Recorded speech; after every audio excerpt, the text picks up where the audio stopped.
चलिए सीधे चलते हैं हबलीना नाम के एक ऐसे गांव की दुनिया में जो एक अजीब सी खामोशी और खौफनाक स्थानीय कहानियों के साए में डूबा हुआ है। आज के इस विश्लेषण में हम इसी खौफ के पीछे की असल सच्चाई को करीब से टटोलने वाले हैं। एक बहुत ही गहरा सवाल उठता है, समुदाय अक्सर उन चीजों से इतना क्यों घबराते हैं जिन्हें वो समझ नहीं पाते। यही सवाल हमारी आज की इस चर्चा का आधार है। हम देखेंगे कि कैसे गांव के एकदम किनारे पर मौजूद एक टूटता बिखरता सा मिट्टी का घर पूरे के पूरे गांव की दहशत का केंद्र बन गया। भाग 1, गलतफहमी का साया। इस कहानी की शुरुआत में ही हमें उस गहरे पूर्वाग्रह का सामना करना पड़ता है जो स्थानीय लोगों के मन में घर कर गया है। गांव वालों की फैलाई गई डरावनी अफवाहों और असल जमीनी हकीकत के बीच का ये अंतर सच में रोंगटे खड़े कर देने वाला है।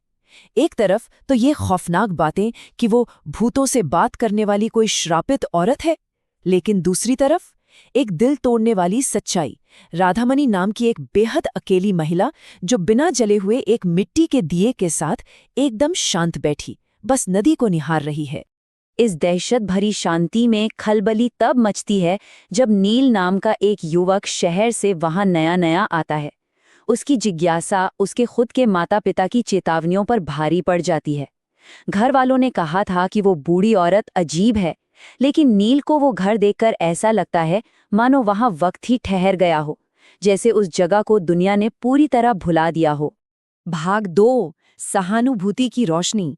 अब कहानी में वो मोड़ आता है जहां डर और वहम की उस मजबूत दीवार को आखिरकार एक छोटे से मानवीय जुड़ाव से तोड़ दिया जाता है।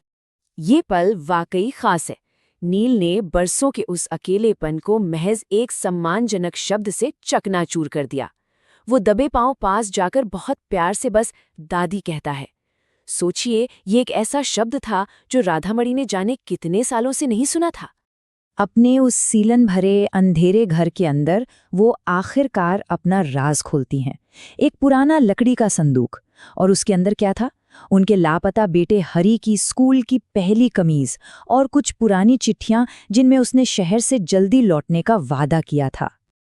यादें ही तो हैं जो बुढ़ापे में छत बनकर हमारा साथ देती हैं। ये लाइन इस पूरी कहानी की आत्मा है।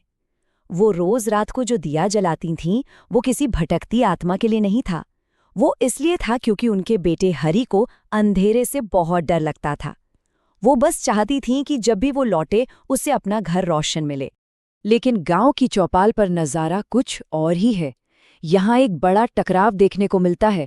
गांव के बुजुर्ग अपना हुक्का गुड़गुड़ाते हुए अड़े हैं कि वो औरत एक खतरा है, एक मनहूसियत है, और दूसरी तरफ नील पूरी बहादुरी से डटकर खड़ा है। वो उन्हें समझाता है कि डरने की कोई बात नहीं है, वो कोई श्राप नहीं, बस एक माँ है जो अपने बेटे के लिए हार मानने को तैयार नहीं है। भाग 3, तूफान और बदलाव। यहाँ से चीजें बहुत तेजी से बदलती हैं, क्योंकि हबेलिना गांव एक भयानक तूफान की चपेट में आ जाता है। इस मूसलाधार बारिश ने सब कुछ पलट कर रख दिया। जब उस पुराने घर की छत गिर जाती है तो नील के पिता लोग क्या कहेंगे कि डर से मदद करने से कतराते हैं।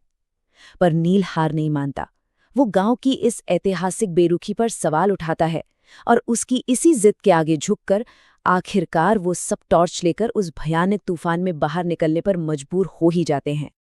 और जब वो खौफज़दा गांव वाले आखिरकार उस रहस्यमयी घर की दहलीज को पार करते हैं तो उनका सारा भ्रम शीशे की तरह टूट जाता है। वहां कोई भूत नहीं था, कोई श्राप नहीं था। वहां सिर्फ एक कमजोर सी बूढ़ी माँ थी, और उसका वो दिया था जिसे वो लोग खौफनाक साया समझ रहे थे। वो तो बस पुरानी यादें और एक अधूरा इंतजार था। भाग 4, दिए की विरासत। इस तूफान के थमने के बाद जो मंजर सामने आता है वो इस पूरी कम्युनिटी की तस्वीर ही बदल देता है। सहानुभूति का ये असर जादुई था। पूरा का पूरा गांव जैसे नींद से जाग गया। उस मिट्टी के घर की मरम्मत कर दी जाती है। नील शहर से उनके लिए दवाइयां लाता है, और जो लोग कभी डर के मारे रास्ता बदल लेते थे वो अब रुककर बातें करते हैं, मुस्कुराते हैं। और राधामणि का वो चेहरा जो हमेशा इंतजार में पथराया रहता था, वो अब अपनों के बीच होने की खुशी से चमक रहा था। इसी बीच राधामणि नील से एक बहुत ही गहरी बात कहती हैं। वो कहती हैं, अब ये दिया बुझ भी जाए तो अंधेरा नहीं होगा। उन्हें एहसास हो गया था कि उनका वो लंबा दर्दनाक इंतजार अब खत्म हो चुका है। अब वो इस दुनिया में अकेली नहीं थी। और यहीं पर यह विश्लेषण अपने सबसे भावुक मोड़ पर पहुंचता है। एक बहुत ही शांत शाम ढलती है। नील हमेशा की तरफ फल लेकर आता है, पर अंदर जाकर देखता है कि राधामणि एक बहुत ही सुकून भरी हमेशा हमेशा की नींद में सो चुकी हैं। उनके चेहरे पर दशकों बाद एक सच्ची मुस्कान थी। और फिर तकिए के पास एक मुड़ा हुआ कागज मिलता है। उस खत में लिखा था, तूने मुझे फिर से माँ बना दिया।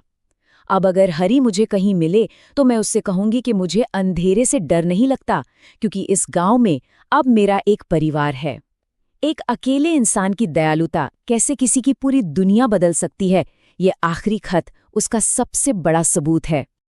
अब सबसे कमाल की बात यह है कि राधामणि के जाने के बाद उस घर का क्या हुआ। गांव वालों ने उसे गिराया नहीं। एक खस्ताहाल खंडर से शुरू होकर एक माँ के इंतजार की जगह, फिर एक बचाया गया घर, और अंत में वो पूरे गांव की एक अनमोल विरासत बन गया। उन्होंने उस जगह के मायने ही बदल दिए। गांव के बुजुर्ग अब हर शाम वहां इकट्ठा होते हैं। हवेलीना में वो मिट्टी का छोटा सा दिया अब उम्मीद का सबसे बड़ा प्रतीक बन गया है। वहां हर शाम एक दिया जलाया जाता है, लेकिन अब किसी एक के इंतजार में नहीं, बल्कि उन सब के लिए जो कभी अकेले पड़ जाते हैं, ताकि किसी को भी फिर कभी अकेलेपन के उस घुप अंधेरे का सामना ना करना पड़े। ये पूरी कहानी हमें इंसानियत के बारे में एक बहुत ही गहरे सवाल के साथ छोड़ जाती है। क्या समाज जिस चीज से सबसे ज्यादा खौफ खाता है वो असल में सिर्फ किसी का टूटा हुआ दिल होता है? ये साबित करता है कि अगर हमारे अंदर थोड़ी सी भी सहानुभूति हो तो हम अपने सबसे बड़े डरों को अपनी सबसे महान विरासत में बदल सकते हैं। इस विचार पर जरूर गौर कीजिएगा।